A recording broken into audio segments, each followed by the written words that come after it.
हाँ, तो आज भी हमने देखा कि दिल्ली में भी कुछ वृद्धि की खबर आई है और कहीं कहीं वृद्धि होने की खबर तो आ ही रही है।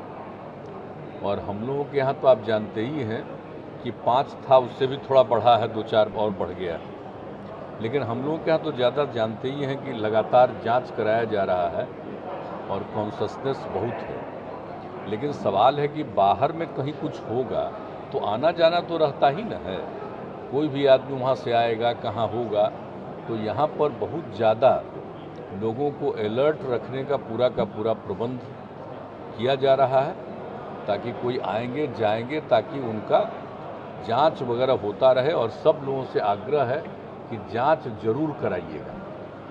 और क्योंकि सरकार की तरफ से पूरी व्यवस्था है, हर जगह पर पूरी व्यवस्था, जांच होते रहे ताकि जिससे पता चले। क्योंकि बिहार में तो आप जानते ही हैं कि जो जांच का दर है हम लोगों का वो सर्वाधिक, जो देश का 10 लाख में जितना जांच हुआ है, हो रहा है, उससे ज़्यादा हम लोगों के यहाँ अकेले बिहार में भी हो रहा है। इसलिए पूरी जागृति है और इसको किए रहेंगे। लेकिन अब जानते हैं कोरोना तो एक ऐसा दौर है और दूसरे देशों में भी बढ़ा है, हम लोगों के यहाँ तो बहुत नीचे गया, बिहार में भी काफ़ी नीचे गया। लेकिन अगर फिर कहीं बढ़ रहा है तो उसके लिए अलर्ट रहने की ज़रूरत है। हम लोगों के यहाँ अलर्टनेस है और उसके लिए जो भी ज़रूरी है उसको किया जाएगा, सब कार्रवाई की जाएगी।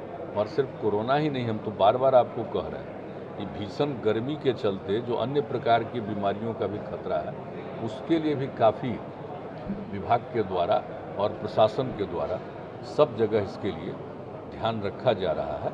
और उसके लिए निरंतर हम लोग ज़रूर जानकारी लेते रहते हैं कि कहाँ पर किस जगह पर क्या स्थिति है, सब ध्यान दे रहे हैं। अब आज ही देखिए ना, कुछ जगह पर 44 पहुँच गया, यहाँ पर भी 42, तो इसलिए तो हो ही सकता है, कुछ ज़्यादा ही हो रहा है। अभी इस महीने में, अप्रैल महीने में इतना ज़्यादा होना, ये हाईएस्ट हो गया है ना, पिछले अनेक वर्षों से भी ज़्यादा हुआ है। इसलिए लोगों को तो रखना ही पड़ेगा। तो हम लोग हैं इसके लिए अलर्ट पूरे तौर पर। और पूरा प्रशासन में न सिर्फ हेल्थ डिपार्टमेंट बल्कि प्रशासन की तरफ से भी अलर्ट रखा गया है कि सब लोग इसके लिए जागरूक रहें और सरकारी लोग भी जागरूक रहें, देख लें एक एक चीज़ को, लेकिन काम तो करते रहना। तो इसके लिए है हम तो चल रहा है पूरा। और तो एईएस वाला तो बराबर बता ही दिए, उसके लिए भी हर तरह से किया ही जा रहा है, आप जानते ही हैं। तो उसके लिए हम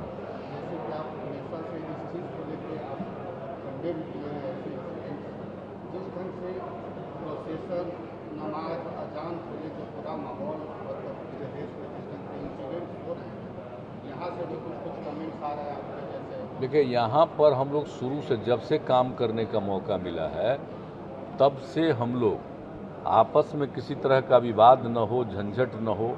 पहले कितना होता था, आजकल भले ही शासन के बाहर हों, और जब शासन में थे तो कितना झंझट होता था। लेकिन हम लोगों ने किस तरह से लोगों में अवेयरनेस ला करके और इसको बिल्कुल समाप्त करने की कोशिश की। और जब भी कोई भी समुदाय का, कोई भी धर्म का अवसर रहता है, कुछ भी रहता है, तो पूरा का पूरा, पूरे प्रशासन को, पूरे पुलिस को, सबको अलर्ट रखा जाता है कि एक एक चीज़ पर नज़र रखिए, कोई आपसी विवाद न हो। तो हम लोगों के यहाँ तो बहुत कम न के बराबर होता है और एक एक चीज़ पर पूरा का पूरा कॉन्शसनेस है। आप याद कर लीजिए ना, 6-7 से ही देख लीजिए कितना ज़्यादा एक एक चीज़ पर नज़र रखी जाती है, कहीं भी कुछ होता है। तो इस बार भी तो अभी स्थिति ठीक है सब जगह। लेकिन अब इन चीज़ों पर क्या प्रतिक्रिया है, किसको जो मन में आता है वो बोलते रहता है।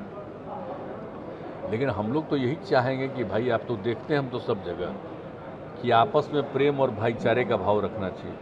कोई भी किसी धर्म को, मजहब को मानने वाला है, उसका अपना अपना तरीका है, वो अपने ढंग से करें, सब अपने पूरे तौर पर करते हैं। हाँ, लेकिन इसको लेकर के आपस में विवाद नहीं करना चाहिए, ये बहुत ज़रूरी चीज़ है। सब अपने अपने धर्म का, मजहब का पालन कीजिए, कोई रोके हुए थोड़ी है, सब तरह से कीजिए अपना जो भी करते हैं। लेकिन अगर आप सचमुच पूजा में विश्वास करते हैं तो ठीक से पूजा करिएगा तब ना।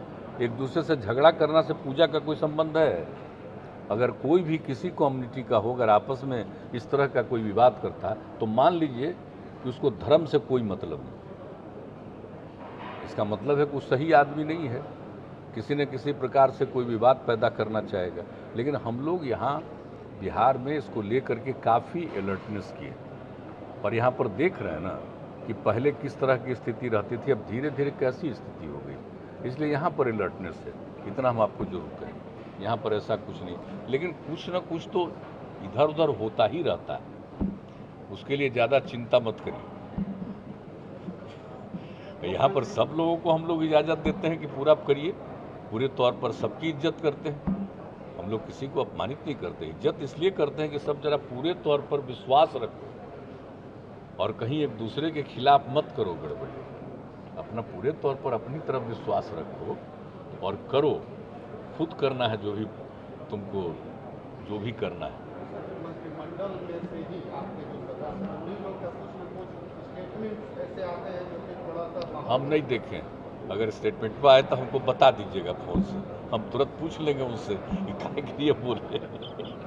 हमारे पास तो कहीं कुछ होता है तो तत्काल पूछ लेते हैं, इसलिए ऐसा कुछ नहीं है। कोई भूल से कोई चीज़ बोल दिया हो तो बात अलग है, लेकिन हम लोग तो अलर्ट रखते हैं भाई सब चीज़ में नहीं कुछ।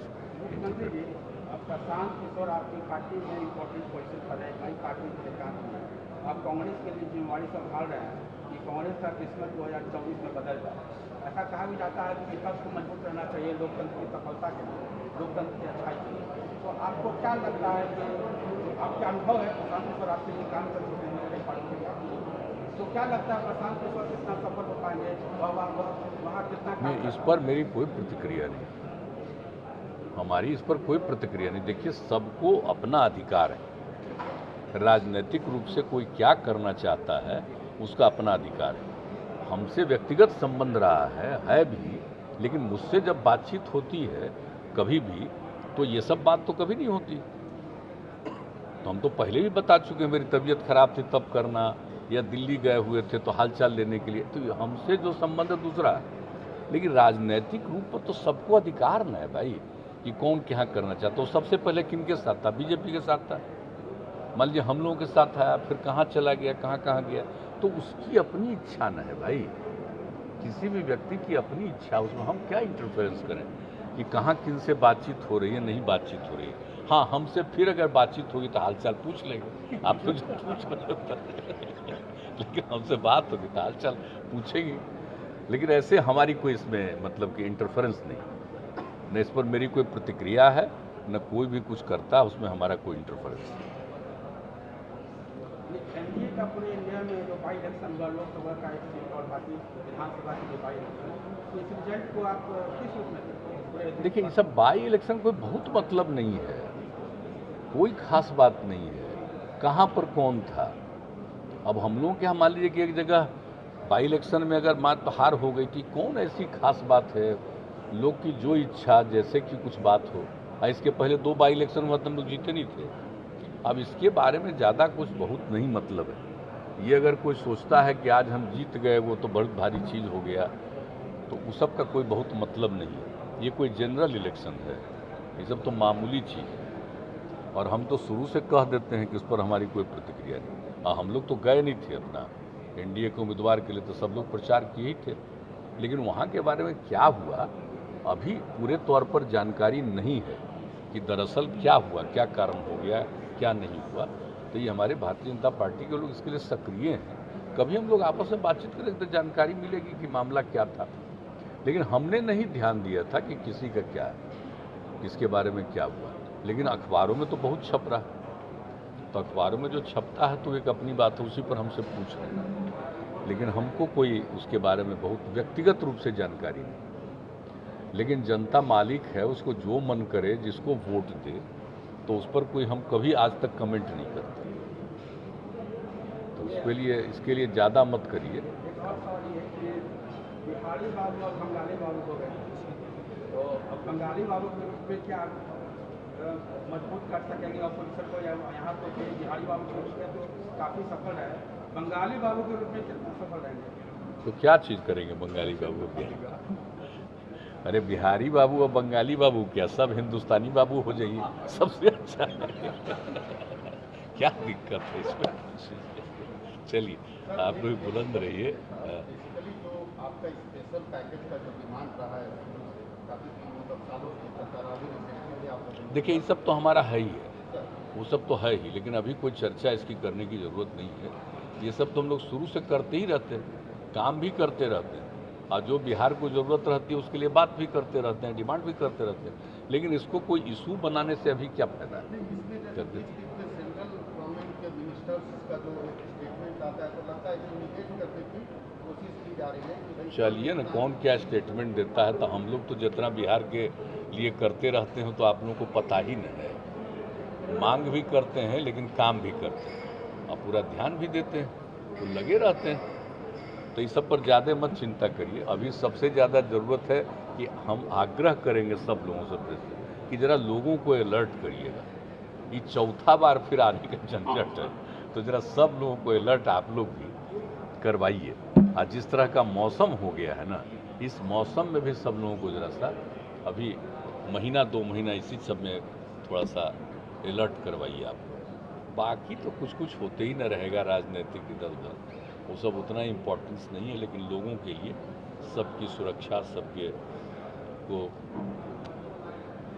का ठीक रहे, किसी को गड़बड़ी नहीं सामना करना पड़े, कम से कम हो, तो इसके लिए सब लोगों को करना चाहिए। हम लोग तो लगे हुए, अब आप लोग भी ज़रा सबको कॉन्शस ज़रूर करते रहिए, वो बहुत ज़रूरी है। जब आप लोग कॉन्शस कर दीजिएगा ना, सब अलर्ट रहेगा। ये तो बहुत लोगों को धीरे धीरे लगेगा कि ना अब कुछ नहीं। अरे भाई सचेत रहिए, सचेत रहिए, तो ये होना चाहिए। ज़्यादा अभी हम लोगों का ध्यान उसी पर। ठीक है।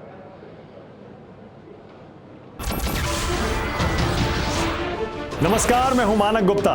अगर आपको हमारा ये वीडियो पसंद आया हो तो इसे लाइक और शेयर जरूर करें, और हाँ, हमें सब्सक्राइब और फॉलो करना ना भूलें ताकि आप देश और दुनिया की कोई खबर मिस ना करें। तो जुड़े रहिए हमारे साथ और देखते रहिए News 24।